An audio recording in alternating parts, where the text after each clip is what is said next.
Ang sarap sa pakiramdam kung buo ang pamilya. Handang magdamayan kahit ano pang pagsubok sa buhay. Ngunit paano kung sa isang iglap, magbago ang lahat? Tungayan natin ngayon ang kwento sa buhay ni Charis at Joshua. Kung paano nagsimula ang kanilang kwento. Isang anak mayaman itong si Rafael na siyang naging ama nitong si Charis. Dahil mayaman ang pamilya, kaya naman nakukuha nito ang lahat ng gusto. Noong ganap ng binata na ito ay nagagusto siya sa isang dalagang si Samantha. Para sa lalaki ay ito na ang dawan na para sa kanya. Kaya naman pinagtapat niya sa kanyang mga magulang na gusto niya itong si Samantha. Ngunit sa kasamaang palad ay hindi siya gusto ng dalaga dahil iba ang kanyang nagustuhan. Kinausap ng mga gulang ni Rafael ang magulang ni Samantha dahil wala namang magagawa ang dalaga kapag desisyon na ng magulang ang nangingibabaw. Tay, Nay, kahit siya pa ang anak ng amo natin at mapera pa sila, pero hindi ko talaga siya gusto eh. Samantha, bakit ayaw mo kay Rafael? Lahat ng gusto mo ay magagawa mo dahil sa yaman ng pamilya nila. Para naman hindi ka naman matulad sa amin na halos isang kahig isang tuka. Alam mo, isang oportunidad na ito para sa iyo dahil yung lalaki na mismo yung mahabol sa iyo. Maging practical ka sana. Nay, Tay, sige, kayo ang bahala kung talagang ipagpilitan niyo ako sa lalaking iyon. Pero ito lang tatandaan niyo, hindi magiging masaya ang pamilyang ito. Wala nang nagawa pa itong si Samantha. Kahit anong pilit niyang umayaw, wala na siyang ibang paraan. Nais man itong lumayas pero wala siyang ibang mapuntahan. Hanggang sa dumating na nga ang kasalang Rafael at Samantha. Dinaluhan ito ng mga kilalang pamilya sa negosyo. Naging isang enggrande ang kanilang kasal habang pinagumasdan ng mga magulang ang kanilang anak ay naiyak lamang sila habang nakatingin dito.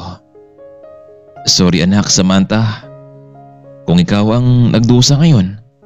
Alam naming masama ang loob mo sa amin ng nanay mo. Pero balang araw ay magpasalamat ka rin sa amin. Matapos ng kanilang kasal ay tuluyan na ngang tumira itong si Samantha sa mansyon ng mga kabalyero. Samantha, simula sa araw na to, sundin mo lang lahat ng gusto ko bilang asawa ko. Kung mayroon kang naisabihin, sabihin mo lang at bibilhin natin ang lahat para sa iyo. Alam mo Rafael, makuha mo man ang pagkababae ko pero ang puso ko, hindi ito nakalaan para sa iyo. Samantha, balang araw, matatanggap mo rin ako. Lalo na kung magkaroon na tayo ng anak at magiging kumpleto na ang pamilya natin. Dumito ka lang sa bahay. Kapag may kailangan ka, nariyan naman ang mga kasambahay natin, humingi ka lang ng tulong sa kanila or tawagan mo ako. Dahil nga sa nag-iisang anak lang din itong si Rafael, kaya naman ay matapos ng kanilang honeymoon ay balik sa trabaho na ito kasama ng kanyang mga magulang. Iho, masaya ka ba ngayon sa buhay mo? Dad, of course. Masaya ko dahil naging asawa ko na ang babaeng mahal na mahal ko. Oo, nahalata ko nga sa iyo iho na mahal mo siya pero alam ko rin namang hindi kanya mahal at napilitan siyang magpakasal sa iyo. Sana anak, hindi ka magsisi sa huli sa pinasok mong to. Basta, gawin mo ang lahat para sa kumpanya. Walang ibang tapagmana nito kundi ikaw lang at yung magiging pamilya mo. Salamat Dad, Ma'am. Hayaan nyo, magsumikap ako para sa aking pamilya. Ilang buwan matapos ng kanilang kasal ay hindi pa rin lumalabas ng mansyon itong si Samantha. Nasa loob lamang ito ng kanyang kwarto, nagmumukmok na para bang walang plano sa buhay. Isang umaga noon, dumalaw sa mansyon ang mga magulang ni Samantha dahil namiss na nila ang kanilang anak. Samantha, kumusta ka na dito? Alam mo, namiss ka namin ng tatay mo. Pero alam naman naming masama pa rin ang loob mo sa amin. Nay, Tay, kumusta na kayong dalawa? Heto anak, nagsusumika para may makain, para mabuhay kami. Sana maayos lang ang kalagayan mo dito anak. O sige na, aalis na kami. Baka nakaabala kami sa'yo. Nay, Tay, Heto, tanggapin nyo. 20,000 yan. Sana makatulong yan sa inyong dalawa. Huwag na, Samantha. Masaya kami ng tatay mo. Kahit ang totoo, sobrang na-miss ka namin. Sige na, Nay. Tanggapin mo na ito. Binigay ito sa akin ni Rafael. Kunin nyo na. Huwag kayong mag-alala sa akin dito. Maayos lang naman ang kalagayan ko dito. Ina-adjust ko lang sarili ko para sa kanila. Bilhin nyo na ang lahat ng gusto nyo. Maraming salamat dito, anak. Malaking tulong ito sa aming dalawa ng tatay mo. Hayaan nyo, Nay. Babangon din tayo sa kahirapan. Minsan, naisip kong tama din ang naging desisyon nyo, Nay. Pero hanggang ngayon talaga, hindi ko pa rin matutunang mahalin si Rafael. Nay, Tay, kumain na ba kayo? Huwag mo na kaming alalahanin pa, Samantha. Kaya na namin ang sarili namin. Sige na, aalis na kami. Kung kailangan mo ng kausap, tawagan mo lang kami ng tatay mo, anak. Matapos nilang nag-usap ay umalis na rin ang magulang ni Samantha. Linggo nang lumipas, hindi mapakali itong Samantha. Lagi itong nasusuka. Kaya naman napapasiyahan ng mag-asawa na magtungo sa ospital para magpakonsulta sa doktor. Ngunit ganito ang naging resulta ng lahat. Dok, kumusta ang asawa ko? Mr. Caballero, magandang balita. Dok, ano magandang balita? Hindi mo ba alam na nagdadalang tao ang asawa mo? Talaga, Dok? Iya pala, nahilo ang asawa ko ngayon eh. Sa ngayon, Mr. Caballero, kailangan maging maingat itong asawa mo at kumain siya ng mustansyang pagkain. Maraming salamat, Dok. Labis naman ang sayang naramdaman nitong si Rafael dahil sa wakas ay magiging kumpleto na ang kanilang pamilya. Subalit noong nalaman nito ni Samantha, hindi siya naging masaya sa balita ng doktor. Babe, bakit hindi ka masaya? Wala naging imik itong si Samantha hanggang sa nakauwi na sila ng mansyon. Babe, hanggang ngayon ba? Hindi ka pa rin nakamove on? Ginagawa kong lahat para sa'yo. Sana, bigyan mo ako ng pagkataon para ipakita ko sa'yo na talagang mahal kita. Rafael, dati ko pang sinasabi sa'yo na hindi kita mahal, hindi kita kayang mamahalin. Sige na. Magpahinga ka muna. Basta kapag may kailangan ka, tawagan mo na ako, okay? Lumipas ng ilang buwan. Ito na ang tamang panahon nga na hinintay ni Rafael na makita ang magiging anak nila ni Samantha. Ginawa ng doktor ang lahat para maging ligtas ang paglabas ng sanggol. Subalit napansin ni Rafael, wala man lang kareaksyon sa muka ng kanyang asawa. Mr. Caballero, it's a girl. Ano? Babae? Akala ko ba, Dok, sanggol ang lalaki namin na maging anak. Pero bakit babae ito? Mr. Caballero, hindi man natin masabi na tama ang lahat, di ba? Pero ito yung lumabas mula sa sinapupunan ng asawa mo. Ilang buwan nang matapos isinilang ang bata. Kahit ganun pa man, ang nangyari ay tinanggap ni Rafael kahit na ang alam nito ay lalaki ang kanyang tagapagmana. Buwan taon ang lumipas, nagsimula na mag-aral ang batang si Charis. Pero ang masaklap dito ay hindi naging maalaga itong si Samantha sa anak. Nagkabaya ito at kasama lang nito ang kanyang kasambahay. Hindi niya pinaramdam kay Charis ang totoong pagmamahal bilang isang ina. Ganon din itong si Rafael. Mas pinagtuunan nito ang pansin ang kanilang negosyo. Kaya ngayon, mas naging malapit ang loob ng bata sa kanilang kasambahay. Hanggang sa dumating na nga ang masamang pangyayari sa buhay ni Charis. Habang kasalukuyan itong nagluluto kasama ng kanyang yaya, sa hindi inasahan ay natalsikan ng mainit na mantika ang kanyang mata. Kaya naman ganoon na lamang ang pag-iyak ng bata dahil sobrang sakit nito para sa kanya.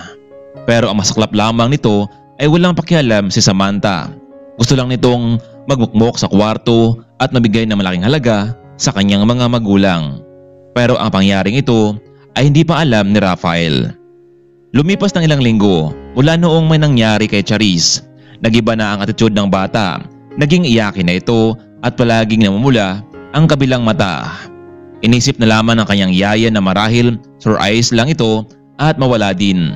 Pero mas naging komplikado ang lahat noong nagsimula ng lumabo ang paningin ng bata. Yaya, wala po akong makita sa kaliwa kong mata. Ha? Totoo ba yan, Charis? Oo, Yaya. Anong gagawin natin? Sige, sasabihin ko ito sa daddy mo at madadala ka sa ospital para mapagamot. Ano kaya ang magiging reaksyon ni Rafael kapag nalaman nito ang nangyari sa bata? Sino kaya ang kanyang sisisihin dito? Samantha, bakit wala kang ginagawa sa anak natin? Nandito ka lang sa bahay buong maghapon, parang wala kang pakialam sa kanya. Rafael, ikaw ang may gusto nito. Kaya, ikaw ang gumawa ng paraan. Naibang ka na ba talaga? Ha? Kung may masama mangyari sa anak ko, hindi kita mapatawad. Tara na, Yaya, sa ospital. Hello? Dad? Ikaw muna ang bahala sa mga investors natin. Dadalhin ko muna si Sari sa ospital. Iho, wala man naman nagawa ang asawa mo dyan, ha? Sinasabi ko naman sa'yo talaga dati pa na mahirapan ka lang yan. Yan ang sinasabi ko sa'yo eh. Hindi ka kasi nag-iisip. Tingnan mo ngayon, ikaw patuloy ang nahirapan yung sa asawa mo. Sige na, Dad, ibaba ako ng tawag. Kita na tayo mamaya sa bahay, ha? Umalis na sila patungo sa ospital habang nakasakay sa sasakyan ni Rafael. Anak, ano ba nangyari sa'yo, Charis? Dad, nahihirapan kasing makakita itong kabila kong mata. Bakit? Ano bang ginawa ni mami mo? Walang galang na po, sir. Noong nakaraang linggo kasi, habang nagluluto ako, alam niyo namang lapitin sa akin si Charis eh. Hindi ko naman inaasahan na lumapit siya. Kaya yun, natalsikan siya ng mainit na mantika ang kanyang mata. Sinabi ko naman kay Ma'am Samantha pero wala naman siyang naging reaksyon. Sana, sir, mapatawad niyo po ako. Magdasal tayo, Yaya Mildred. Magdasal tayo, Yaya Mildred, na walang masamang epekto yung pagtalsik ng mantika sa mata ng anak ko. Tsaka, Yaya, nasabay ka diba kasama ng asawa ko, pati yung anak ko? Ano bang ginagawa ni Samantha dito? Sir, pagkatapos niyang kumain, hayun, balik na agad sa kwarto. Hindi man lang niya nagawang alagaan ng anak niya. Parang naisip kong, anak niya ba talaga itong si Charis? Ilang minuto ang nakalipas ay nakarating na nga sila sa ospital. Agad dinala ni Rafael ang bata sa emergency para malaman nito ang kalagayan ng anak. Ilang minuto lamang ang nakalipas ay nagkaroon na ng resulta. Dok, kumusta ang anak ko? Anong findings niyo sa kanya? Mr. Cavallero, medyo malala na ang natamong damage sa mata ng anak niyo. Kahit anong gagawin naming paraan, doon na patungo ang kondisyon ng anak mo. Maliban na lang kung merong kusang magdodonate ng mata sa kanya. Dok, wala na ba ibang paraan? Kahit magkano, handa akong magbayad, bumalik lang ang paningin ng anak ko. Sorry Mr. Cavallero, pero donation na lang ang kailangan para makakita muli ang anak mo. Kahit anong pagpupamilit nitong si Rafael, ngunit pinagtapat ng doktor sa kanya ang lahat. Kailangan na lang ay makahanap ng taong magdodonate dito. Matapos nilang makapagkonsulta sa doktor ay uli na silang bumalik sa mansyon. Dad, tuluyan na ba talaga akong mabubulag? Hindi, Charis. Gagawin ko ang lahat para makahanap tayo ng donor. Pero Dad, sino naman kaya? Alam kong walang papayag sa ganung paraan. Sige na, Yaya. Ipasok muna ito si Charis sa kanyang kwarto. Kakausapin ko lang si Samantha. Sino yan? Ako to. Papasukin mo ako. Anong kailangan mo? Pwede ba tayo mag-usap? Sige, pumasok ka. Nakabukas yan. Oh, Rafael, kumusta ang anak natin? Ang sabi ng doktor, malaking damage sa kanyang mata. Babalik lang ito kapag merong magdodonate sa kanya. Ganun ba? So, sino ang magdodonate? Samantha, kung inalagaan mo lang ang anak natin, hindi sana maging ganito ang lahat. Bakit, Rafael? Ginusto ko ba ang lahat ng ito? Ikaw lang naman ang may plano ng lahat ng ito, hindi ba? Kaya, ikaw din ang gumawa ng solusyon. Napakawalang kwenta mo talaga, Samantha. Alam mo, Nagsisi ako kung bakit ikaw pa ang napangasawa ko at pinakasalan ko. Di na matuloy. Dahil kasi nabulog ako sa kagandahan mo. Alam mo, Rafael, kung hindi mo na ako gusto, pwede naman akong iuwi sa amin. Sa ganung paraan, matutuwa pa ako. Oh, ganun nga ba talaga? Sige, gagawin ko yun. Wala kang konsensya sa anak mo. Kinabukasan ay maagang nagising itong si Rafael. Nakapagdesisyon ang lalaki na ibalik sa kanyang magulang itong si Samantha dahil wala naman itong pakinabang sa mansyon. Oh, iho, mabuti naman at nakabisita kayo dito sa amin. Pasensya ka na kung hindi kami nakahanda. Ayos lang yun, Nay. Tay, ang totoo kasi, nandito kami ni Samantha dahil gusto niyang umuwi dito. Hindi ko naman siya pwedeng pigilan. Nasaan nga pala si Charis, iho? Ayun, naiwan sa mansyon. Ayaw niya sumama dito sa amin. Ganun ba? Pero pwede naman siyang bumisita dito o makita namin. Oo, Nay, pwede naman anytime. Pwede kayong pumunta doon sa bahay. So paano? Alis na ako, kailangan ko nang bumalik sa trabaho ko. Kailan mo kukunin si Samantha? Nasa kanya na kung kailan siya babalik sa bahay, Nay. Tuloy na nga umalis itong si Rafael at dumiretso sa kanyang opisina. Dad, good morning. O Eho, kumusta si Charis? Maayos na ba kanyang lagayan? Dad, hindi na makakita si Charis dahil na rin siya kabayaan ng kanyang ina. Iyan ang sinasabi ko sa iyo, Iho eh. Napunta ka tuloy ngayon sa isang babaeng walang pakialam sa pamilya. Kaya nga, Dad, hinatid ko muna sa kanilang bahay itong si Samantha. Kailangan kong makahanap ng donor sa mas madaling panahon dahil kung hindi ay tuluyan ng mabulag ang anak ko.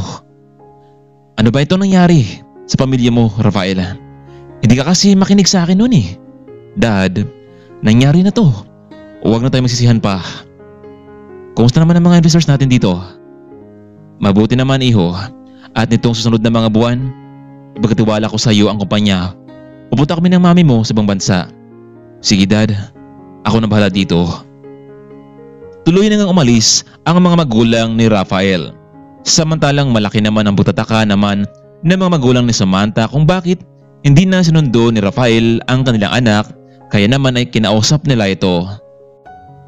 Samantha, ano ba talaga ang nangyari?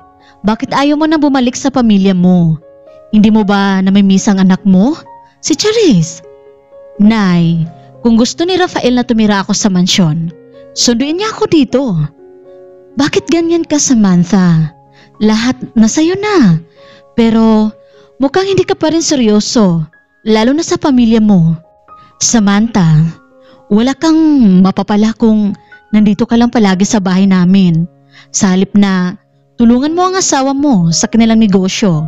Hindi mo ba naisip na malaking kawalan si Rafael sa buhay mo? Nay, Tay, kung gusto nyo, kayo na lang. Bigyan nyo naman ako ng karapatan kung ano ang gusto ko. Sinabi ko na sa inyo noon na hindi ko gusto yung Rafael na yan. Kahit may anak na kami, mas lalo ko siyang kinamuhian, Nay, Tay. Paano, anak? Hindi ka ba nag-alala sa kanya, sa anak mo? Kung gusto nyo makita si Charis, puntahan nyo. Hindi na lamang nagpatuloy pa sa pasalita ang mga magulang ni Samantha. Lumipas ng ilang taon, sa kasamaang palad ay tuloy na ngang nabulag ang kabilang mata ni Charis. Ang laging kasama nito sa mansyon ay ang kanyang yaya Mildred dahil laging abala sa trabaho ang kanyang ama. Hindi na rin siya nabigyan ng atensyon ng kanyang ama, kaya minsan ay naisip ni Charis kung mahal nga ba talaga siya ng kanyang mga magulang. Yaya Mildred, maraming salamat sa inyo kasi kayo ang umaalalay sa akin kahit noon pa. Siyempre naman, Charis, napamahal ka na sa akin dahil mula pa noon, ako na ang nag-aruga sa iyo. Hindi ko maisip kung bakit iniwan ka ng mami mo. Basta ito lang ang tandaan mo. Hanggat nandito ako ang mag-alaga sa iyo. Lumipas ng ilang taon ay tuloy na ngang ganap na dalaga itong si Charis, ngunit bihira lang itong lumalabas ng bahay dahil na rin sa kanyang katayuan. Isang umaga noon ay hindi nasahang nagkasakit itong si Yaya Mildred. Kaya naman, napilitang lumabas si Charis para bumili ng gamot at pagkain. Sa paglabas nito ng mansyon, sumakay ito ng jeep patungo sa palengke para bumili ng mga makain. Pagbaba nito, hindi niya napansin ang isang lalaki na kanyang nakasalubong, kaya naman nabunggo niya ito. Kaya ito ang naging dahilan para siya matumba. Miss, pasensya ka na. Hindi kita nakita eh. Halika, tulungan kita makatayo. Naku kuya, pasensya ka na rin. Hindi kita napansin eh. Ayos ka lang ba? May masakit ba sa'yo? Okay lang naman ako kuya. Maraming salamat sa tulong mo. Ako nga pala si Joshua. Talagang pasensya na ha. Ayos lang yun. Ako naman si Charis. Ngayon lang kasi ako nakalabas dito eh, para bumili ng pagkain. Nako miss, mag-ingat ka dito. Maraming masamang tao. Kung gusto mo, ihatid na kita sa inyo. Ha? Ihahatid mo ako? Hindi ka ba nahiya na makasama ako? Tingnan mo naman ang tsura ko. Bakit? Maganda ka naman maputi. Kung iyang kapansanan mo ang nagpapahiya sa'yo, mapalad ka. Dahil nakalakad ka, nakapagsalita ka pa, nakakita ka pa. Lahat ay pwede mo pang gawin. Samantalang iba ay nasigaan lang, hindi makatayo at umaasa sa pamilya. Mamimili kasi ako sa palengke para sa amin ni Yaya. Yaya? Naku, mukhang mayaman yata ang pamilya mo Ano? Tutulungan na kita. Alam mo, mahirap ngayon dito sa labas, lalo na at nag-isa ka lang. Huwag kang mag-alala sa akin. Hindi naman ako masamang tao. Ang totoo nga ay galing ako sa trabaho ko bilang isang janitor at pauwi na sana ako patungo sa San Diego Street. San Diego? Taga doon din naman ako. Ha? Parang hindi naman yata kita nakita doon sa lugar namin. Hindi kasi ako lumalabas ng bahay. Ngayon lang.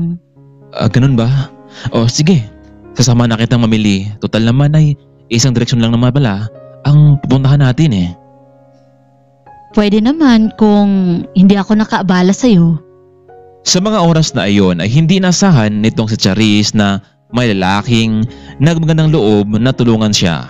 Naku, maraming salamat talaga Joshua sa paghatid mo sa akin. Nako, ayos lang yun Miss Charis. Hindi ako mapaniwala na dito ka pala nakatira sa malaking mansyon.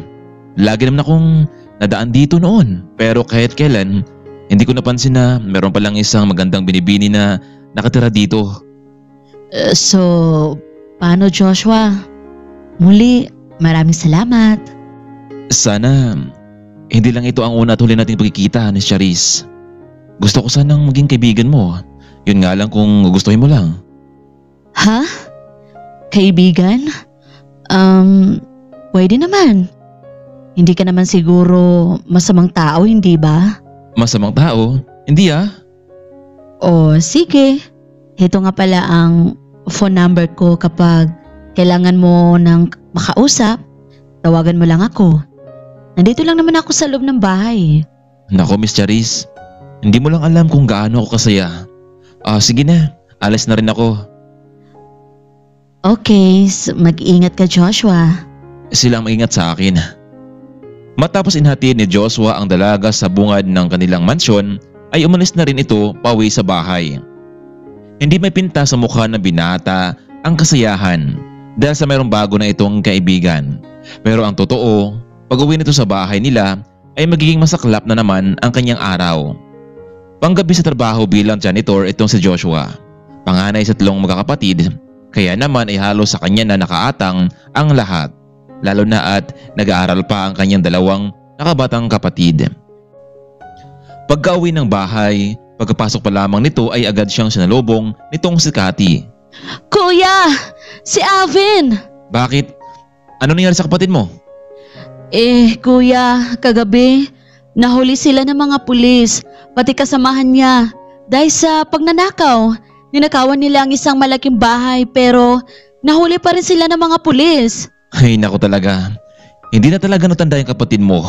Cathy, lagi na lang siyang sakit ng ulo. Sige na, dadalawin ko siya sa may kulungan. At ikaw naman, magbihis ka na para pumasok sa klase mo. Kuya, wala naman kaming pasok sa araw na ito. Wala kasi ang guro namin kaya napagpasyahan ng mga kaklase ko na mamasyal kami. Pati ba naman ikaw, Kati? Puro ka na lang gala. Sa halip na mag-aral ka na mabuti. Alam nyo, hindi biro itong ginagawa ko sa inyong dalawa ha. Para mapagtapos kayo ng pag-aaral pero ano itong ginagawa niyo sa akin dalawa? Yung kapatid mo. Kuya, hindi ka naman namin pinipilit na paaralin kami. Ikaw lang naman itong may gusto, hindi ba? Kung hindi mo na kaya, dahil nahirapan ka na, itigil mo na. Kati, ayoko matulad kayo sa akin na kahit anong klaseng trabaho ay pinapasukan ko para lang maitagawid ko kayo.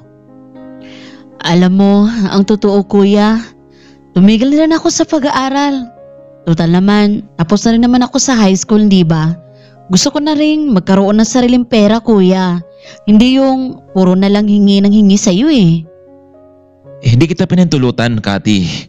Ginagawa ko nga ang lahat para makatulong sa inyo. Sige, kung yan ang gusto nyo, kayong bahala. Huwag nyo akong sisihin sa uli. Matapos nilang nag-usap ay umalis na itong si Kati para makipagkita sa mga kaibigan. Samantalang hindi naman nakatulog itong si Joshua. Dinala mo na ito ang kanyang kapatid sa may kulungan.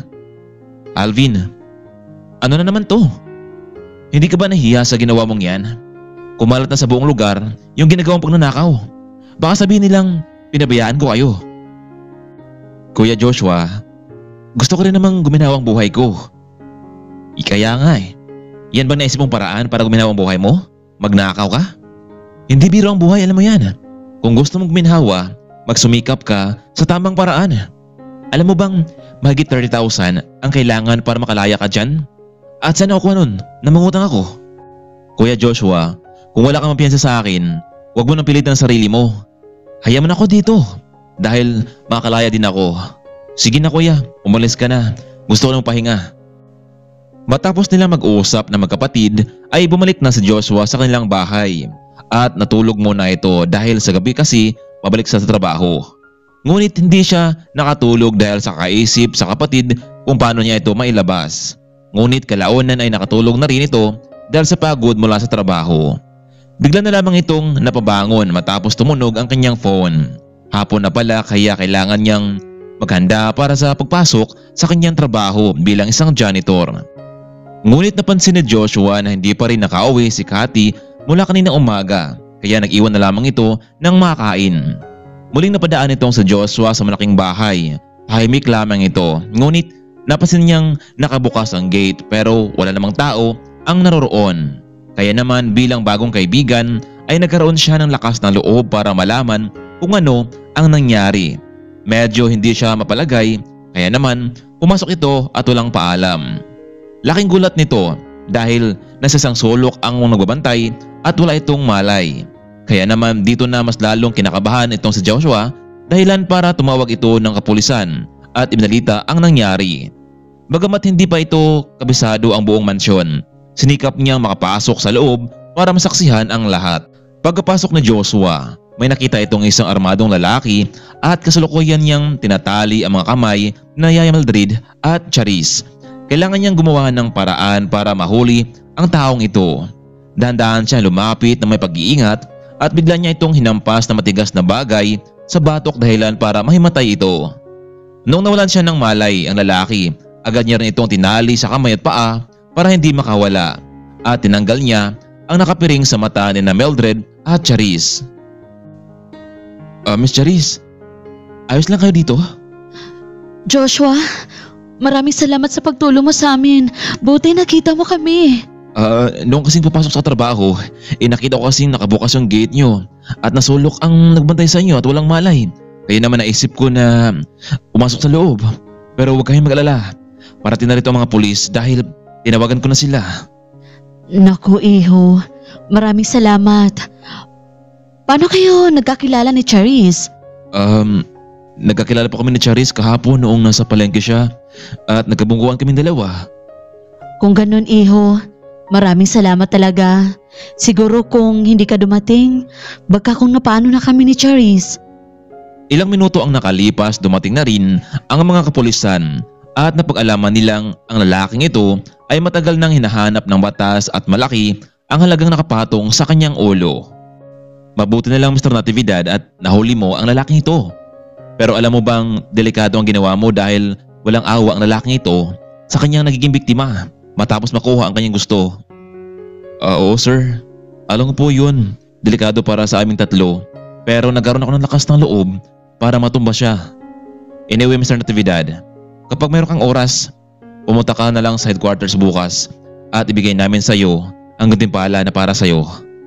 Sige po sir, baka bukas po. Pupunta ako sa headquarters. Ilang minuto din ang nagdaan. Nagising na ang lalaki pero wala na itong kawala sa batas. Makuha kaya ni Joshua ang naturang reward. Ito na rin kaya ang panahon para makapagpiyansa ang kanyang kapatid na nakulong. Ano naman kaya ang gagawin ni Charis bilang pasalamat kay Joshua sa pagtulong nito sa kanila?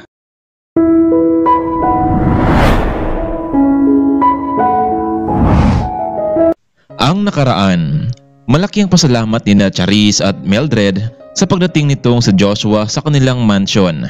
Matapos ng pangyaring iyon ay nagtungo na nga sa trabaho itong si Joshua bagamat medyo na late na ito. Kinabukasan ay nagtungo ito sa himpilan ng pulis para kunin ang reward na pinangako nito. Mr. Joshua, mabuti naman at nandito ka na. Inakala namin na hindi mo nakunin tong malaking mabuya mo. Yes sir, kukunin ko talaga yan para makatulong sa pamilya ko. Pero Mr. Natividad, sa pagkakalam ko, kapatid mo pala itong isa na kulong dito, si Alvin Natividad ano? Oo yes sir, siya ang kapatid ko. Alam mo Mr. Natividad, napag-alaman namin na ang taong nahuli kagabi at yung kapatid mo ay magkasama sa isang grupo. Pero magkaibas lang diskarte.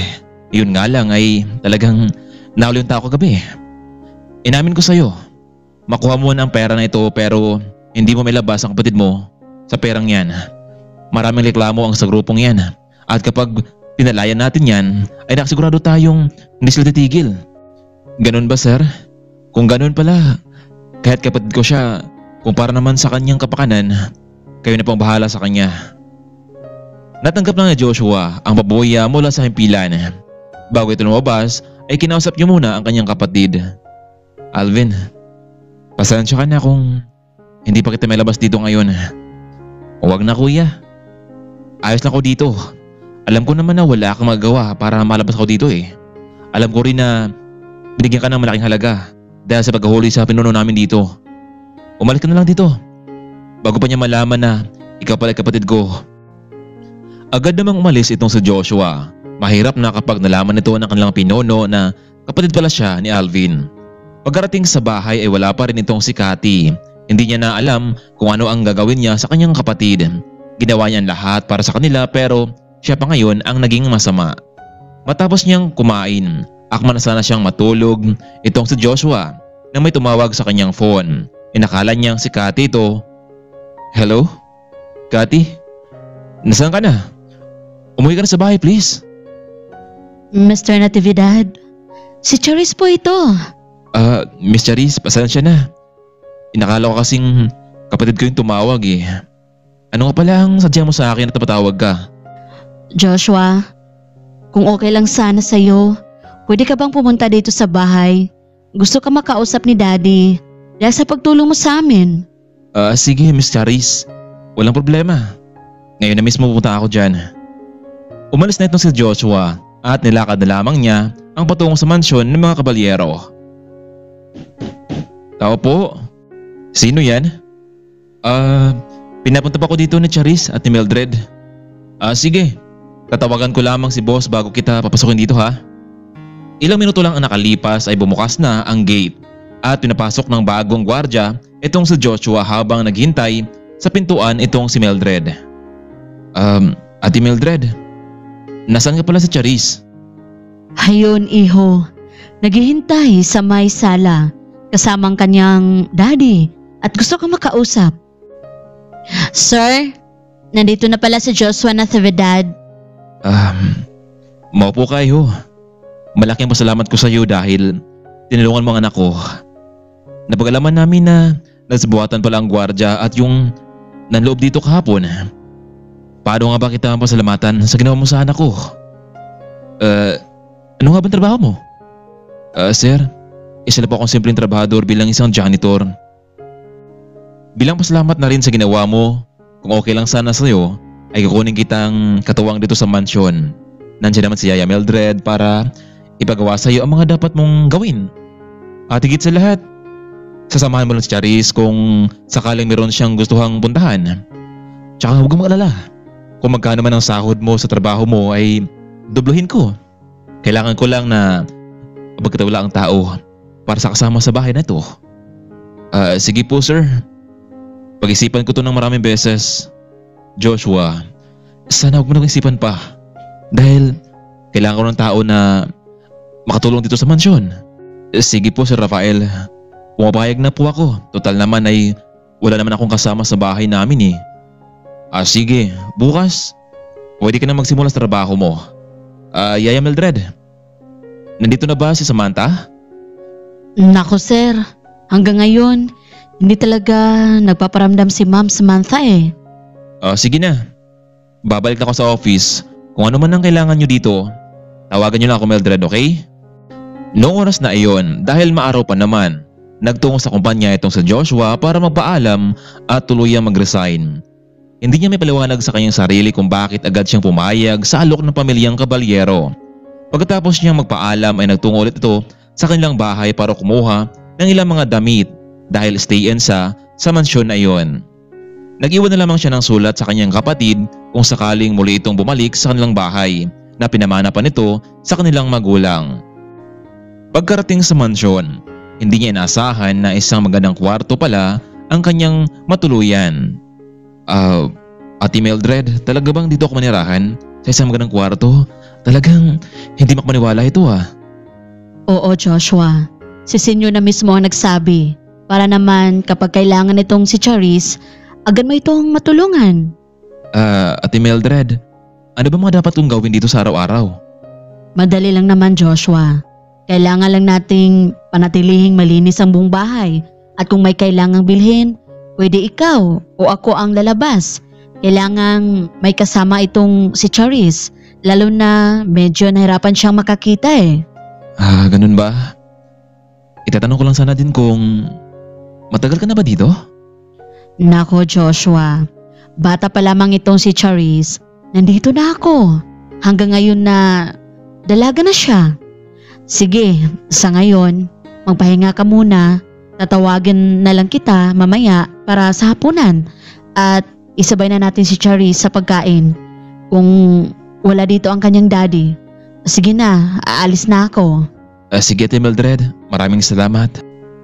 2 oras ang lumipas kahit papaano ay nakatulog itong sa Joshua. Hindi na nga siya nakahintay pang tawagin ni Mildred kaya naman ay nagtungo dito sa labas para ikutin at obserbahan ang paligid ng mansyon. Napansin niyang naroon din ang gwardya sa kanyang pwesto. Maliban sa gwardya ay kailangan niya ring magmatiyag sa mga ganong bagay at hindi na maulit pa ang pangyaring iyon. Oh, Joshua, nariyan ka na pala. Tara na, nakahanda ng pagkain sa mesa at naghihintay na rin si Charis. Sige Ate Mildred, pupunta na ako. Nasa loob na silang tatlo at nagsimulang kumain. Sobrang laki ng mesa na kasya ang 20 katao. Kumusta ka naman Joshua? Ayos ka lang ba dito? Oo naman Miss Charis. Kailangan ko lang gampanan ang trabaho ko dito sa mansyon dahil pinagkatiwalaan ako ng daddy mo. O siya, pagkatapos natin kumain, pwede mong kausapin si Joshua. Charis, para naman mas lalo niyong makilala ang isa't isa. Sige po, Yaya. Matapos nilang kumain ay napaupo sa may terrace itong si Charis samantalang niligpit naman ni Mildred ang kanilang pinagkainan. Ma'am Charis, talaga bang ayos ka lang dito? Napapansin ko kasi na lagi kang malungkot eh. Akala ko masaya ka dahil ganito ang pamumuhay mo sa mansyon. Lahat pwedeng makuha at makuha ka ng gusto mo. Alam mo Joshua, kahit ganito ang buhay ko sa mansyon, pero ang totoo, may malaking kulang. May pera nga ang pamilya ko, pero hindi kami buo ang pamilya. Alam mo, lagi kong iniisip na siguro kung naging kasama ko pa ang mami, siguro hindi magiging ganito ang katayuan ko. Alam mo ma'am, maswerte ka dahil may daddy ka pang totoong nagmamahal sa'yo. Samantalang ako, kami na mga kapatid ko, bata pa lamang kami noon ay ako na mismo nagtuguyod sa kanila. Ako ang nagsumikap para mabuhay kami dahil bigla na lamang silang nawala na parang bula. Kaya nga, pumayag na lamang ako sa offer ng daddy mo dahil wala rin naman akong kasama sa bahay eh. Kung ganun, Joshua, pwede mo ba akong samahan bukas? Gusto kong maranasan kung paano maging masaya sa kabila ng maraming problema. Sige po Miss Charis, pagkatapos ko pong maglinis sa buong bahay, samahan kita. Salamat talaga, Joshua. Mabuti na lang talaga at nagkakilala tayo sa palengke noon. Sa ngayon, may karamay na ako, maliban kay Yaya Medred. Oo naman Miss Charis, katulad ng pangako ko sa daddy mo, gagawin ko ang lahat para maging ligtas ka sa lahat ng panahon. O siya, sige na.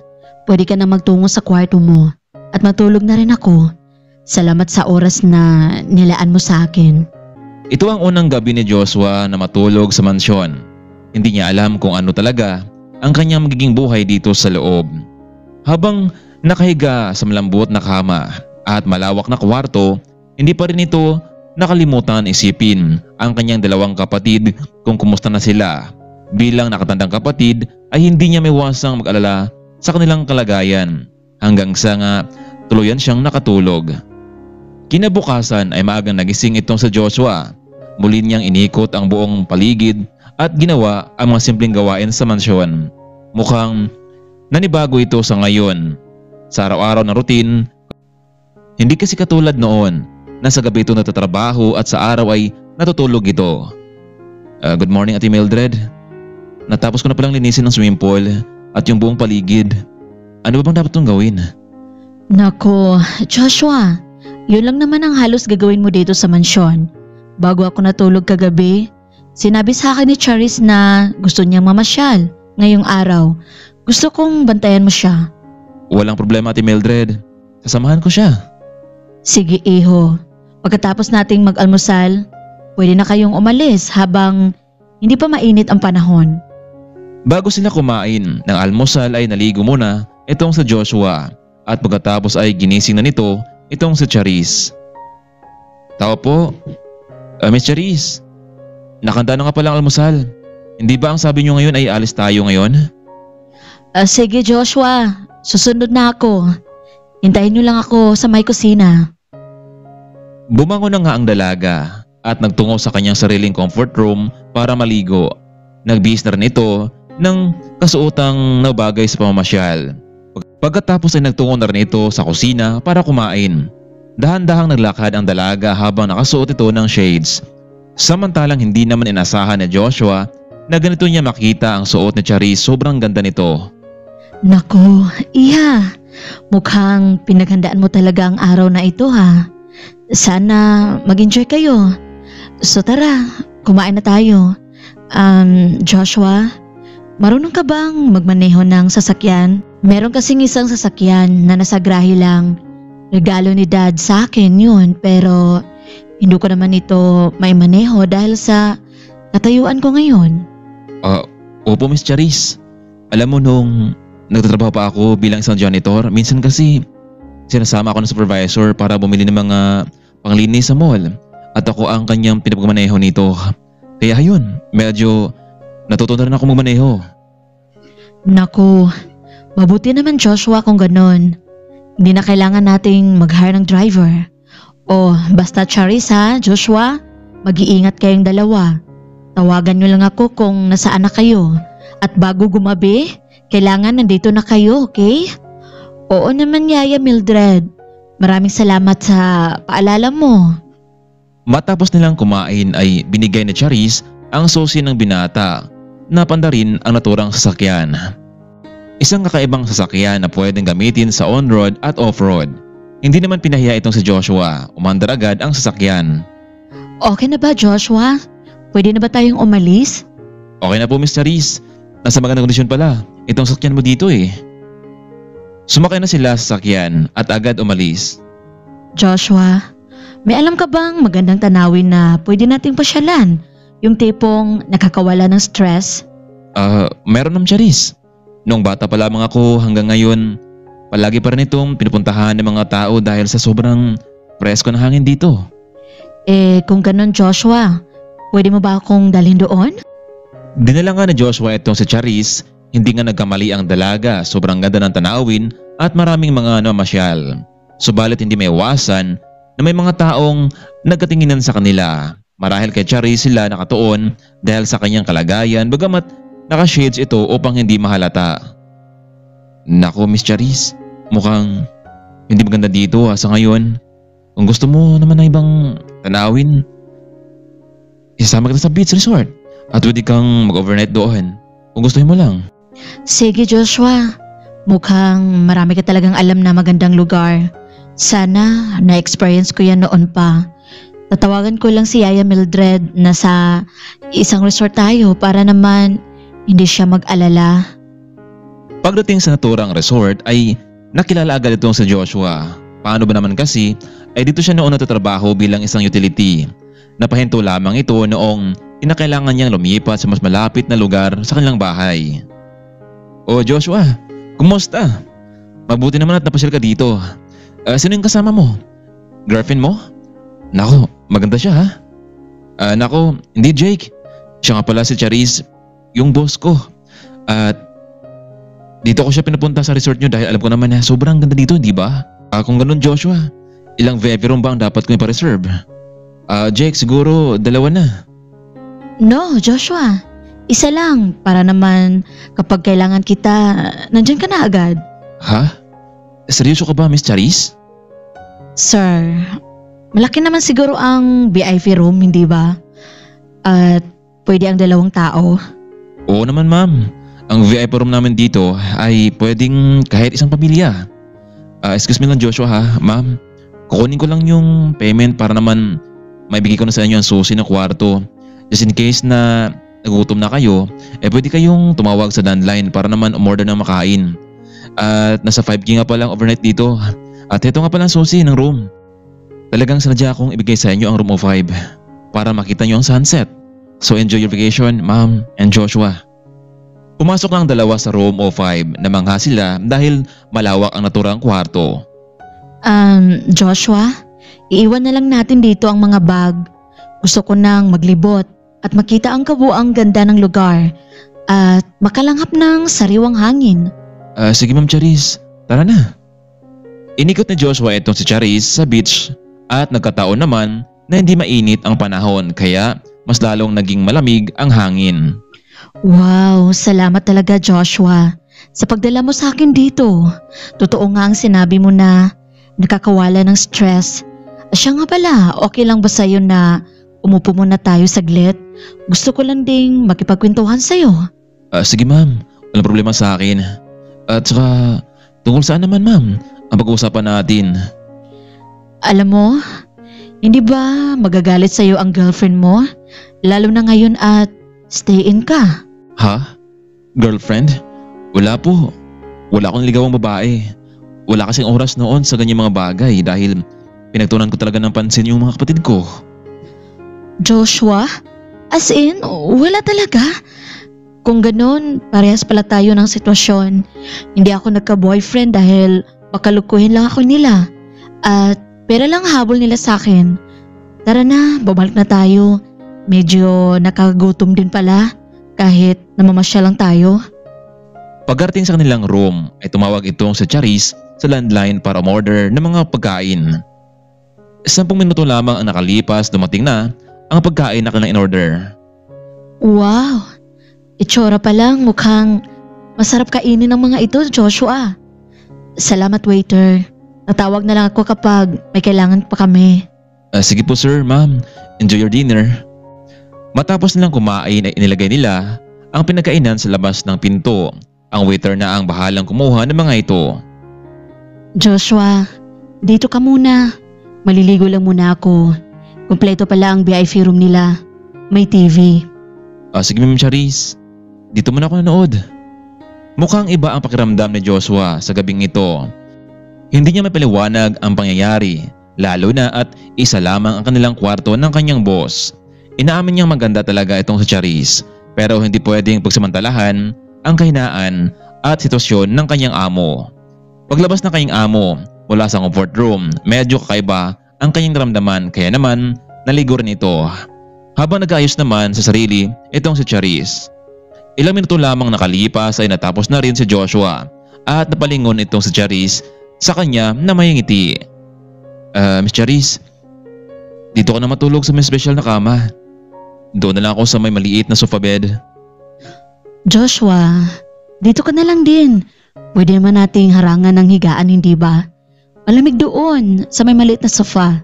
Isipin mo na lang na wala kang kasama sa kwarto para naman makatulog ka na maayos. Maya-maya lang, may tumawag sa phone nitong si Charis. Hello, Dad. Kumusta na po kayo? Ikaw ang kumusta, Iha? Pasensya ka na kung bihira lang akong umuwi sa mansyon natin. Ang lahat ng lahat ng trabaho kong ito ay para sa iyo, anak. Siya nga pala, tumawag ako kay Yaya Mildred. Nag-outing na kayo ni Joshua. Oo, Dad.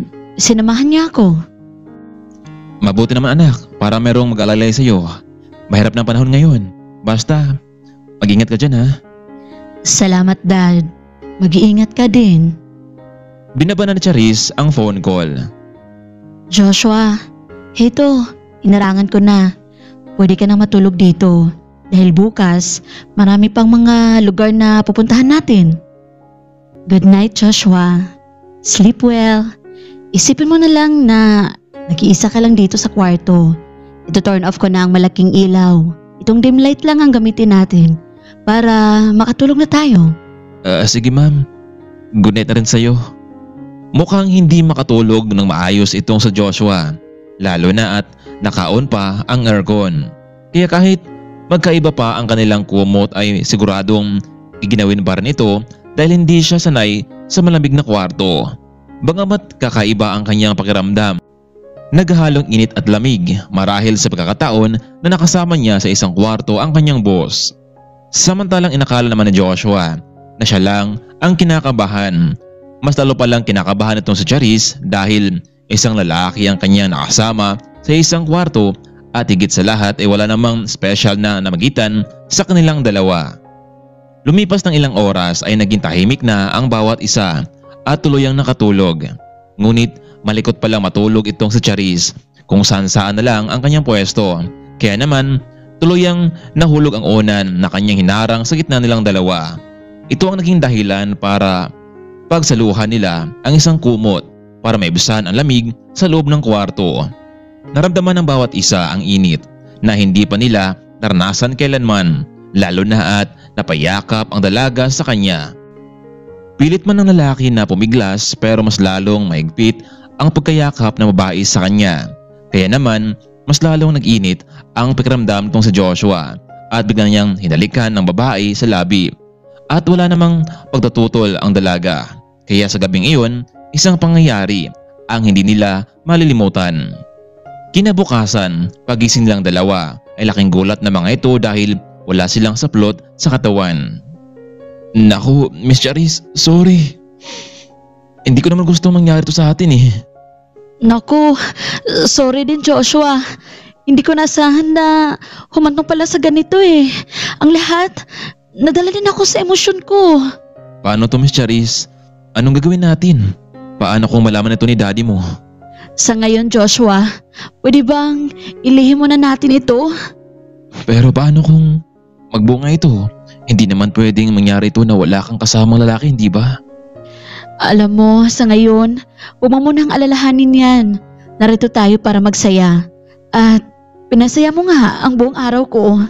Alam mo, Miss Charis, ano man na mangyari, pananagutan ko ang batang iyan dahil hindi lang naman ikaw ang may kagustuhan nito eh. Sige na Joshua, bumangon na tayo. Hindi ba ang sabi mo, sasamahan mo pa ako mamasyal maghapon? Sige ma'am, masunod po. Pero bago yon, kumain muna tayo ng breakfast. Mahirap gumala kapag gutom ang tiyan eh. Hindi na sila nagpa-deliver pa sa kwarto, sa halip ay nagtungo na lamang sila sa restaurant ng resort pagkatapos nilang maligo. Pagdating nila sa restaurant, naroon din si Jake, ang dating kasamahan ni Joshua sa resort. Good morning ma'am. Joshua, anong order niyo? Jake, right? Pwede mo bang ihanda sa amin ang special na menu dito? Sige po ma'am, pakihintay na lamang po ng 20 minutes. Okay, sige. Salamat. Habang kasalukuyang hinihintay nila ang order, lumapit itong si Jake sa dating katrabaho para kausapin tungkol kay Maris, ang babaeng nakilala nito noon 2 taon na ang nakalipas. Uy pare, pwede ba kita makausap saglit habang hinihintay niyo ang order niyo? O bakit Jake? Ano yun? Pare, alam mo bang dumating ngayong umaga dito sa resort yung babaeng niligawan mo 2 years ago? Ha? Sino? Ano ka ba? Nakalimutan na ba siya? Walang iba kundi si Maris Lopez. Tinatanong nga sa akin kung nandito ka ba sa resort. Pero sabi ko naman ay umalis ka na. Pero sinabi ko naman na nandito ka ngayon at nabakasyon ka. Alam mo bang sobrang saya niya at gusto ka niya makita. Ganun ba Jake? Sige mamaya kapag nandito na siya, sabi mo sa akin ha. Excuse me, Mr. Jake? Hindi pa ba naluluto ang in-order namin? Medyo nagugutom na ako eh. Ay sorry ma'am. O sige po, check ko muna sa loob kung okay na. Pero pare mamaya, pumunta muna ako sa loob. At mamaya, tatawagan kita ulit. Sino yung Maris Lopez na sinasabi ni Jake, Joshua? Yun ba? Yung dati naming kasama dito sa resort. At na-stay in bago siya nagtungo sa ibang bansa para mag-abroad. 2 years ago na. Ganun ba? Sino ba siya sa buhay mo? Wala naman. Naging kaibigan namin ni Jake noon. Hindi ba nasabi ko naman sa'yo noon na dati ako dito nagtatrabaho sa resort? Excuse me ma'am, Joshua. Here's your order nga pala. At talagang mainit pa ito. Enjoy your breakfast. Dito muna ako Joshua ha. Tatawagan na lang kita mamaya kapag nandito na siya. Sige Jake, salamat. Mukhang masarap nga ang luto nyo dito. Sige na Joshua, kumain na tayo. Sige ma'am. Wow, sobrang sulit talaga ang araw ko dito Joshua. Salamat ulit sa'yo. Wala ka naman boss. Natutuwa nga ako dahil at least napasaya ko kayo. Boss, pagkatapos ba nito ay saan tayo pupunta? Uwi muna tayo Joshua. Baka may kailangan itong si Aya Mildred sa'yo eh. Ganun ba? Sige. Maya-maya pa pagkatapos nilang kumain ay lumapit itong si Jake dahil naroon sa kabilang mesa itong si Maris. Pare, andun na si Maris sa kabilang mesa. Tingnan mo, ang ganda niya ngayon. At gusto niya makausap. Tara na. Sige Jake, pupunta na ako doon pero saglit lang ha. Miss Charis, pwede ko bang makausap yung kaibigan namin dati ni Jake sa kabilang mesa? Sige Joshua, pero sandali lang ha. Dahil kailangan na nating umuwi sa mansyon. Maris, mabuti naman at nakabakasyon ka dito. Mukhang big time ka na ngayon ha. Iba talaga kapag nakapagtrabaho sa abroad ano? Ano ka ba Jake? Sinuwerte lang. Sino ba yung kasama ni Joshua? Nako, yun ba? Siya yung boss na Joshua ngayon. Sinamahan lang siya na mag-enjoy dito sa resort. Heto, lalapit na pala si Joshua dito eh. Yung dati mo manliligaw. Baka naman, may pag-asa pa sa'yo itong kaibigan ko si Joshua. Kung sa bagay, mukhang matapat naman itong si Joshua eh. Kung liligawan niya ako muli, bakit hindi? Oh Jake, ito na bang kaibigan natin sa abroad? Wow, talagang asesado ko na Maris ha? O pare, paano? Iwan mo na kayo ha at mag-usap muna kayong dalawa. So, kumusta ka na pala ang manliligaw ko? Pwede ba kitang mayakap? Alam mo Joshua, tama ka. Kung manliligaw ka sa akin muli, hindi kita pahirapan pa. Sasagutin na kita agad. Ha? Talaga? Kung ganun, pumapayag ka na? Oo naman. Kung gusto mo, bukas, pwede ba tayo mag-date or magkwentuhan? Pwede ko bang makuha ang number mo? Tatawagan na lang kita kapag day off ko na. Joshua, huwag mo sabihin umaatras ka na ngayon sa panliligaw mo sa akin. Alam mo, maraming gusto mong ligaw sa akin eh. Lalo na yan si Jake. Pero dinededma ko lang siya kasi hindi ko naman siya gusto. Alam mo Maris, natutuwa ako na makita kita at nagbabago ng buhay mo. Masaya din ako na makita kita ngayon. Marahil makakahanap ka rin ng taong lalaki na totoong magmamahal sa'yo. Bakit, Joshua? Umatras ka na ba sa paniligaw mo sa akin? Hindi naman sa ganon, pero kailangan ko munang ayusin ang buhay ng mga kapatid ko. Ano ka ba, Joshua? Alam mo, ako na nga lumapit sa'yo eh. Tapos ayaw mo pa? Kung ganon, okay. Marami pa namang ibang lalaki dyan. O sige na Maris, good luck na lang sa'yo.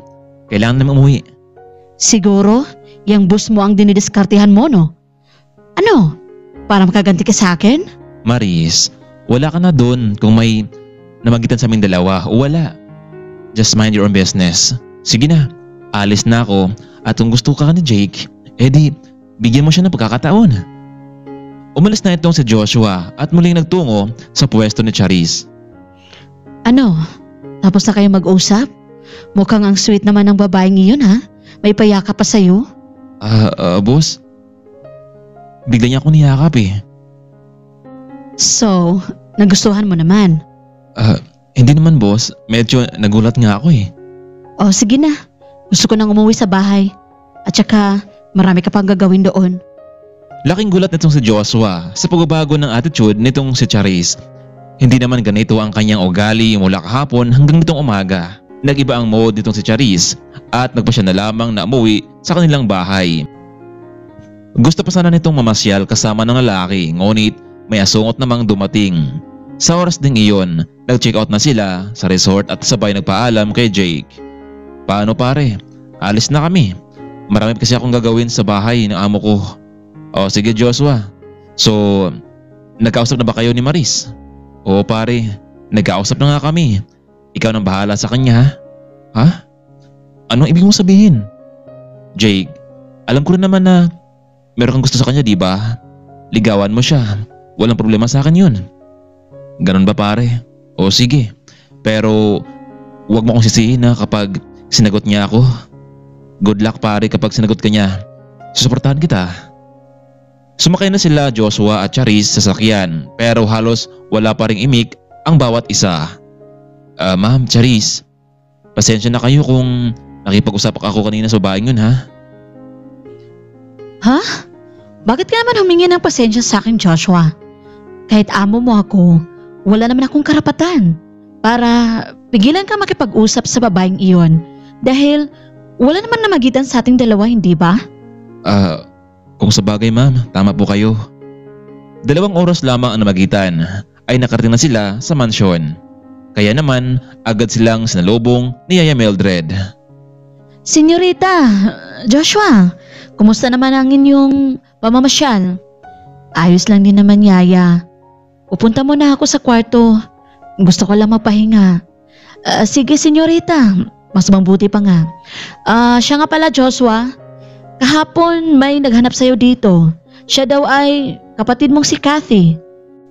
Bakit daw Ate Mildred? Anong sabi niya? Gusto ka daw niya makausap.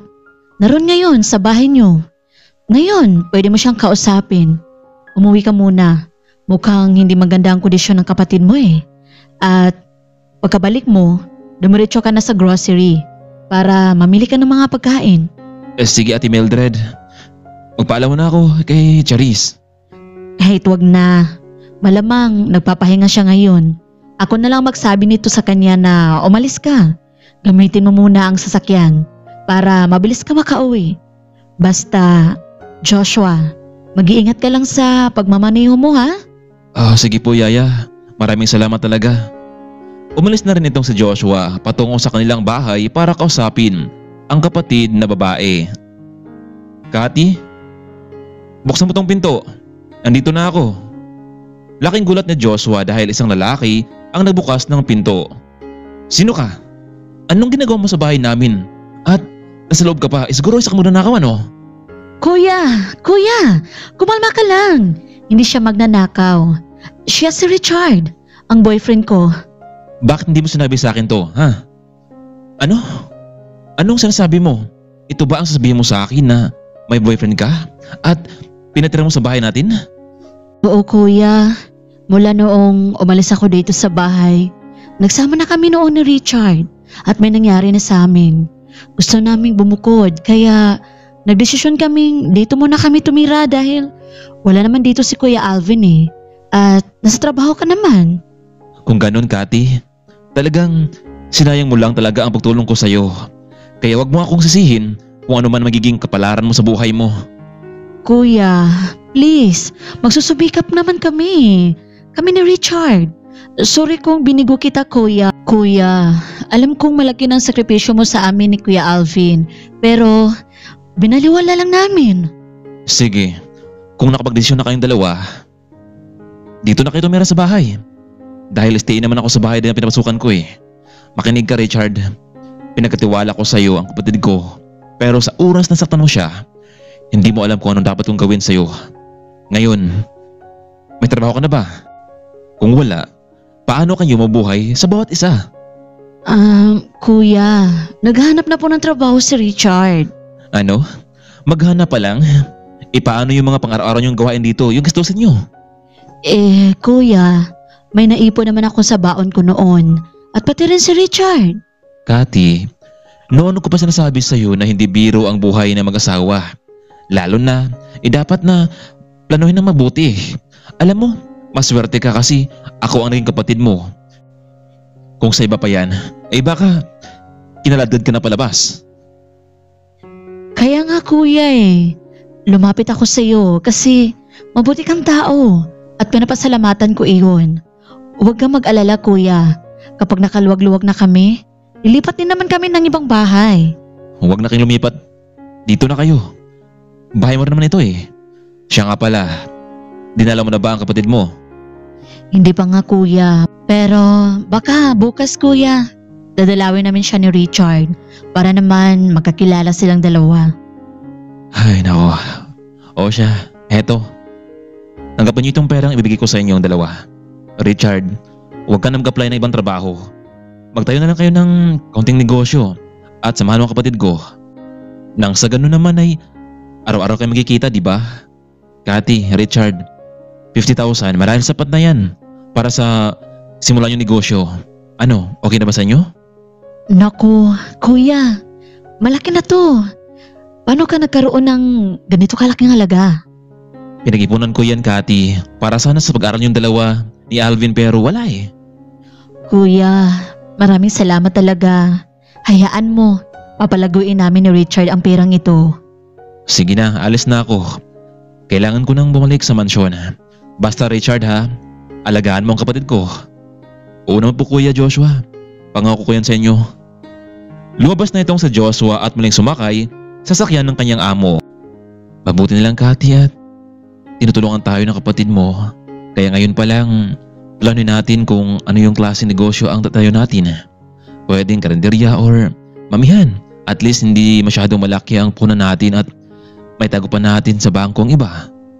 Naku, tamang idea yan Richard. Mabuti naman at hindi talaga ako nagsisi na sumama sa'yo. Mahal na mahal kita Richard. Oo naman Kati, mahal din naman kita.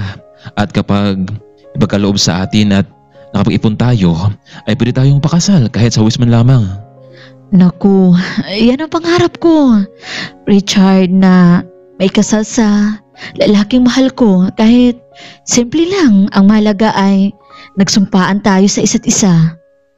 Matapos bumisita nitong si Joshua sa kanyang kapatid ay nagtungo rin ito sa mall para bumili ng mga grocery na inutos ni Mildred sa kanya. Pagkatapos ay umuwi na rin ito sa mansyon. Samantalang bago pa nakauwi itong si Joshua ay tinawag nitong si Charis ang yaya nitong si Mildred sa kanyang kwarto matapos siyang makapagpahinga. Iha, anong meron? Bakit mo ako pinatawag? Nagugutom ka na ba? Hindi pa naman yaya. Itatanong ko lang sana sa'yo kung noong kapanahonan mo, umiibig ka rin ba? I mean, meron ka bang lalaking nagustuhan? Naku, mukhang kakaiba yung tanong mo Iha. Pero oo, umibig din naman ako. At alam ko rin sa sarili ko na gusto niya rin ako. Pero parang binaliwala ko lang siya hanggang sa bigla na lamang siyang nawala. Hindi ko man lang nasabi sa kanya yung nararamdaman ko. Bakit Iha? Huwag mong sabihin umiibig na ang baby Charis ko. Sino siya? Kilala ko ba? Naku, wala yaya. Tinatanong lang kita. Iha, Kung sakaling mang meron kang taong nagugustuhan at mabuti naman siyang tao at handa kanyang ipaglaban mo rin siya. Alam mo, ang bawat tao may karapatang umibig at lumigaya at bumili ng kanyang tatahaking buhay. Kung may mahal kang tao, huwag mong patagalin pa bago pa mahuli ang lahat. Maraming salamat talaga, Yaya, sa mga payo mo. Maya-maya pa dumating na rin itong si Joshua mula sa pamimili nito ng mga grocery. Sige na, Iha. Lalabas na ako. Dumating na yata si Joshua. Sige, Yaya. Mamaya ay bababa na rin ako. Mabuti naman, Joshua, at nakauwi ka na. Nadala mo na ba ang kapatid mo? O Ate Mildred, maraming salamat talaga ha. Yung mga grocery, nabili mo rin ba? Oo ate, inilagay ko na sa kusina at maglilinis muna ako ng buong mansyon. Sige Joshua. Medyo marami na rin mga dahon sa paligid ng mansyon eh. Samantalang bumangon naman itong si Charis at nagtungo sa kanilang hardin para makalanghap ng sariwang hangin kahit medyo hapon na ito. Ma'am Charis, nandito ka lang pala. Nalinis ko na pala ang buong mansyon pero mula kanina hindi kita nakita. Ayos ka lang ba ma'am? Baka may tulong ako sa'yo. Joshua, ayos na naman ako. Marahil napagod lang ako sa biyahe natin. Sorry talaga ma'am Charis. Hindi ko sinasadya na makita mo kami na nag-uusap ni Maris kanina. Ang totoo nga ma'am, hindi ko siya naman gusto eh. Oo. Inaamin kong may gusto akong babae pero hindi ko alam kung magustuhan niya rin ako dahil hindi kami magkatulad ng estado sa buhay. Kung aminin ko man sa kanya ay baka pagtawanan lamang niya ako. Ipagtapat mo sa kanya. Malay natin, naghihintay lang siya na sasabihin mo. Ma'am, huling katanungan ko sa iyo sana. Ano ba talaga ang magpapasaya sa iyo? Baka makatulong ako.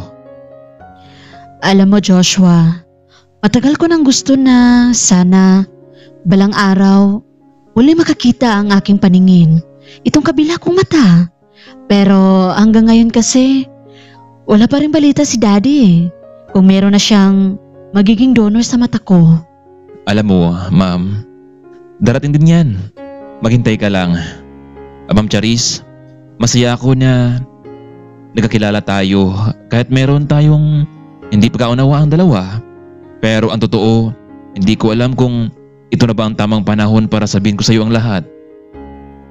Ano ang sasabihin mo Joshua?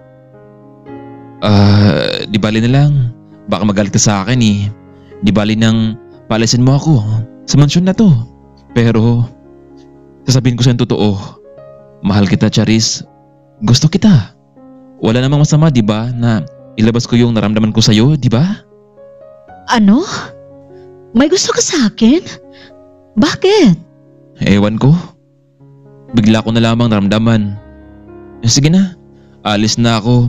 Tawagan mo lang ako kapag may kailangan ka. Hindi naman inasahan ni Charis na magtapat na pag-ibig itong si Joshua sa kanyang mismong harapan. Samantalang isang malaking desisyon ang pinaisipan ni Joshua para maging masaya na itong si Charis.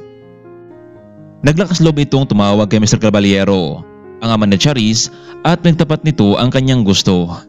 Hello? Sino to? Magandang hapon po, Don Rafael. Ako to si Joshua, yung katuwang dito sa mansyon nyo. Oh, ano kailangan mo at napatawag ka, Joshua? Wala lang po, Don Rafael. May kailangan akong sabihin sa inyo at pagtapat sa iyo. Ano yun, Joshua? Habang wala pa akong ginagawa sa office ngayon. Don Rafael, nabanggit kasi sa akin ni Ma'am Charis na gusto niya makakita muli. Pero wala pa daw ang mag-donate sa kanya. May nakausap na ako tungkol sa bagay na yan, Joshua. Pero hindi pa nag-response yung pamilya ng pasyente. Kahit malaking halaga, makakita lang muli ang anak ko. Don Rafael, nakapag-decision na po ako na ako mismo ang mag-donate nitong aking isang mata alang-alang lamang kay Ma'am Charis. Ano? Bakit naman Joshua? Anong meron? Gusto ko lamang pong makatulong sa anak ninyo. Kung ganun, 300,000 bilang kapalit sa mata mo. Sige Don Rafael, magkita na lang tayo sa ospital. Sige, bukas magkita tayo doon. Matapos nilang mag-usap ni Don Rafael ay ibinaba na ni Joshua ang tawag at nagtungo siya kay Mildred para magpaalam na may mahalaga itong gagawin kinabukasan. Ate Mildred, bukas nga pala may mahalaga kong gagawin pero hindi ko alam kung kailan ako makabalik dito. Ha? Bakit naman, Joshua? Hindi naman mabigat ang trabaho mo dito sa mansyon na. Oo, Ate Mildred, pero may kailangan na akong gagawin para sa pangarap ng kaibigan ko. Baka hindi papayag si Senyor Rafael sa gusto mo. Nakausap ko na siya at pumayag naman siya eh. Ikaw ang bahala, Joshua. Hindi ka naman namin mapipilit. Salamat Ate Mildred ha. O siya, pwede bang tawagin mo si Charis at sabay na tayong kumain ng hapunan? Hello? Ma'am Charis? Kakain na daw sabi ni Ate Mildred. Sige Joshua, pakisabi na susunod na ako. Sige ma'am, bababa na ako ha. Nasa loob ng kwarto itong si Charis. Naguluhan ito kung ipagtapat niya ba kay Joshua ang kanyang nararamdaman dito. Noong hapon ding iyon, nasa pagkainan na ang tatlo ngunit naging tahimik lamang silang dalawa. Pero lagi nakatingin itong si Charis sa binata at napansin ito ni Ate Mildred hanggang sa muling bumalik na si Charis sa kanyang kwarto. Joshua, aminin mo nga sa akin, may nangyari ba? Bakit ang tahimik yung dalawa ni Charis? May gusto ka ba sa kanya? Ha? Gusto? Wala po Ate Mildred. Ewan ko bakit siya biglang na ganyan. Joshua, hindi naman siya ganyang katahimik kung wala kang ginagawa sa kanya. Pero kung wala talaga, siguro nga naging malungkot itong si Charis dahil hindi rin kasi sila kompleto ng kanyang pamilya. Lalo na at Burmans na ngayon. O siya, umakyat ka na rin sa kwarto mo. Hindi ba aalis ka bukas? Nagtungo na rin itong si Joshua sa kanyang kwarto. Kinabukasan bago umalis ay nagpaalam mo na itong si Joshua sa matanda at dumiretso na sa ospital. Sa ospital ay nakita sila ni Don Rafael at Joshua. Joshua, sigurado ka na ba talaga? Wala na atrasan ito. Ibibigay ko na sa iyo ang 300,000. Pwede bang sayo mo na ang pera Don Rafael? Kukunin ko na lamang yan kapag natapos ng operasyon. Sige, sa sunod na mga araw nakaschedule na ang operasyon ni Charis at nakausap ko na rin ang doktor. Huwag kang galala dahil ako na ang bahala sa gamot mo at sa papahinga mo ng kwarto sa ospital. Paano? Pwede ka na pumunta sa private room mo at nandun na ang nurse na mag-asikaso sa iyo. Pupunta lang ako sa bahay para ibalita ko kay Charis pero huwag kang galala dahil hindi ko sabihin sa kanya ito. Umalis na nga itong si Don Rafael at nasa private room naman itong si Joshua para paghandaan ang operasyon. Dad, mabuti naman at nandito ka. Anong sadya mo dito? Iha, good news. Dahil sa wakas, may magdodonate na sa iyo ng mata at pwede na simulan ang operasyon mo sa sunod na mga araw. Inayos ko ng lahat sa ospital. Talaga Dad? Kung ganun, magandang balita yan. Pero bakit? Hindi ka yata masaya? Dad, masaya ako. Ito yung hinihintay kong mangyari. Sige na. Yun lang ang ipinunta ko dito. At sunduin kita. Sunod mga araw, okay? Dumating na ang tamang oras para sa magiging operasyon nitong si Charis. Wala siyang kaalam-alam sa lahat ng plano ni Joshua sa kanya. Magkabilang kwarto lang ang pagitan nilang dalawa. Lumipas ng 8 oras sa wakas ay naging successful ang ginawang operasyon ni Charis. Ngunit nakabenda pa rin ang kanyang mata. Hinintay ang tamang araw para tanggalin ito. Hay, iha. Kumusta ka na? Sa tagal ng panahon sa wakas, makakakita ka na rin. Maraming salamat talaga Dad sa ginawa mo. Kahit wala dito si Mommy. Okay lang pero syempre gusto ko rin mabuo ang pamilya natin. Lalo na kung magiging okay na ako. Charis, nakadepende pa rin sa desisyon ng mami mo. Kung babalik siya, nakahanda naman akong tanggapin siya para sa ating pamilya. Dad, matanong ko lang, sino ba ang nag-donate ng mata para sa akin? Taga dito lang ba sa bansa? Oo naman iha, pero sa ngayon, huwag mo munang alalahanin yan. Magpagaling ka muna at kapag naging okay ka na, pwede mo nang pasalamatan yung taong nagmagandang loob nito sa'yo. O sige na, magpahinga ka na. Mga 1 linggo lang, pwede nang tanggalin yung benda mo. Yan ang sabi ng doktor. Lumipas ng 1 linggo ay nakahanda na nga ang lahat para sa muling pagbabalik ng paningin ni Charis. Iha, tinanggal na namin ng benda sa mata mo. Pwede mo nang idilat yung isa at yung mga mata mo na yan. Nakakita ka na ba? Nakita mo na ba kami? Oo, Doc. Pero medyo malabo pa itong isa eh. Huwag kang alala, Iha. Ilang minuto lamang ay magiging malinaw na yan. Tama ka, Doc. Medyo lumilinaw na nga. Dad, nakakita na ako. Sa wakas. Maraming salamat talaga sa tulong mo. Pero Dad, may dapat ka rin malaman. Ano yun, Iha? Sana huwag kang magalit sa amin ni Joshua. Bakit ako magalit sa inyong dalawa? Dad, hindi ba nung nakaraan sinamahan ako ni Joshua para magbakasyon? Ang totoo, Dad, sa panahong iyon, may nangyari sa aming dalawa. Pero hindi siyang may kasalanan, Dad. Ako. Ano? Nagawa pa rin sa iyo ni Joshua yun? Bakit hindi mo agad sinabi sa akin? Dad, hindi ko na sinabi sa iyo kasi mahal ko rin naman si Joshua eh.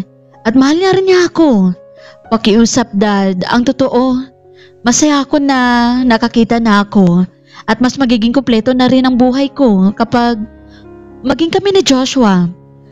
Please, Dad. Sana pumayag ka, Dad. Mabuting tao naman si Joshua eh. Naalala mo ba na iniligtas niya kami ni Yaya Mildred mula sa kapahamakan? Kung ganun, Charis, desisyon mo yan. At bilang ama mo, kung saan ka masaya, masaya na rin ako. Pero, Dad, ano? masamang balita kay Joshua. Ha? Ano nangyari sa kanya? Alam mo, nagkausap kami ni Joshua noong nakaraang linggo. Bago ka maoperahan, siya ang lumapit sa akin. At ano, Dad? Siya ang... No, Dad. Ang ibig mong sabihin, siya ang nag-donate ng mata para sa akin? Oo. Gusto niyang maging masaya ka. Kaya pala buwang kanyang loob na gawin yun kasi nakuha ka na niya.